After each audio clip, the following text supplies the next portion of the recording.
Okay, now I'm going to show you how you can handle uncertainties in your calculations in Python using these notebooks.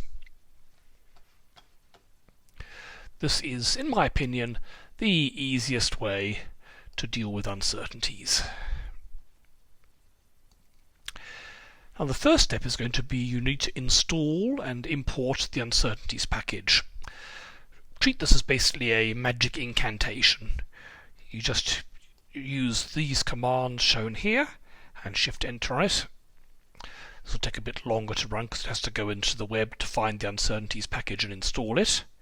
So you see the spinning dash, but it shouldn't take more than a few seconds, and then it's all installed and ready to run. What I tend to do is just have a notebook like this which has these things at the beginning, and whenever I want to do an uncertainty calculation I just leave that top cell as it is, just run it again, shift enter again, and then I can do all my calculations down here. So I just keep an uncertainties notebook in the folder, and whenever I want to do an uncertainty calculation I can just jump in and do it. Okay, so what we've got now is when we define numbers, previously we just said like a equals 3. But now we're going to define the number with an uncertainty. So we can say a equals, we use the ufloat command, ufloat in brackets, around brackets, and the value, let's say 5.67, comma, and the uncertainty, let's say 0.12. And let's define b as something else.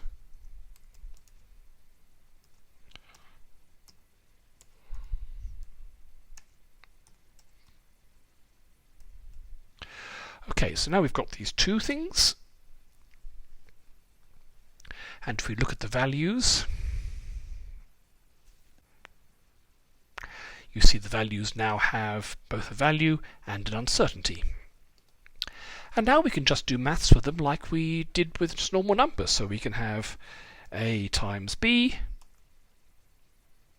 and now it'll give us not only the value of a plus b plus the uncertainty, to far too many decimal places, so you'll have to truncate that a bit for any actual final write-up. And you've got the maths, so you actually imported the maths we need up here. So we could do something like exponential of a over b,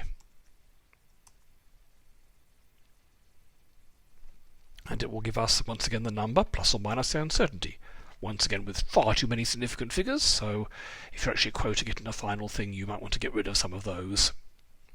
And so you can do pretty much any maths you like, 47a over b to the exponent, logs, sines, causes, and just all the normal maths you would normally do, used as a calculator, but this is a calculator that includes your uncertainties.